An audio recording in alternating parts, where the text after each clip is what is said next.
राज्यभरात मराठी भाषा दिनाचा उत्साह। कविवर्य कुसुमाग्रजांचा जन्मदिवस। मराठी भाषा दिनानिमित्त सर्व मराठी बांधवांना हार्दिक शुभेच्छा। पुण्यातील स्वारगेट बस स्थानकातील शिवशाही बसमध्ये तरुणीवर अत्याचार।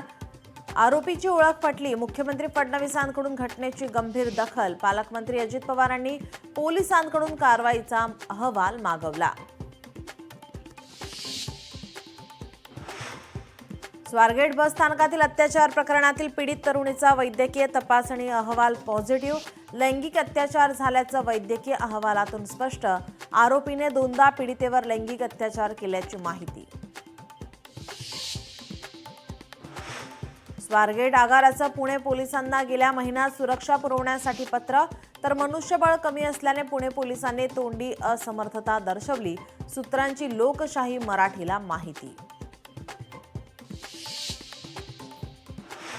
शिवशाही बसमधील अत्याचार प्रकरणाची राष्ट्रीय महिला आयोगाकडून गंभीर दखल। तातडीने कारवाई करण्याचे आयोगाचे आदेश। पुण्याच्या स्वारगेट बस स्थानकातील 23 सुरक्षा रक्षकांचं निलंबन। बस स्थानकातील जुन्या बसेसची ताबडतोब विल्हेवाट लावण्याचे निर्देश।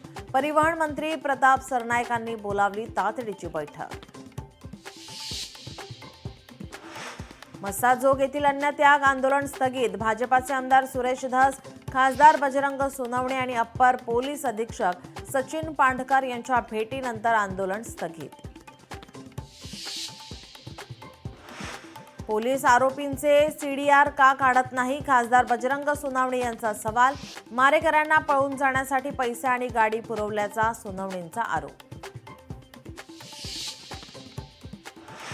कोल्हापुरातील कळंबा कारागृहात कैद्यांच्या 2 गटात हाणामारी। तुरुंग अधिकारी महिलेसह दोघे जखमी। 3 कैद्यांवर जुना राजवाडा पोलीस ठाण्यात गुन्हा दाखल। घर शाळा प्रवासाची जबाबदारी शाळांची। विशेष समितीची शिफारस। अहवाल उच्च न्यायालयात सादर।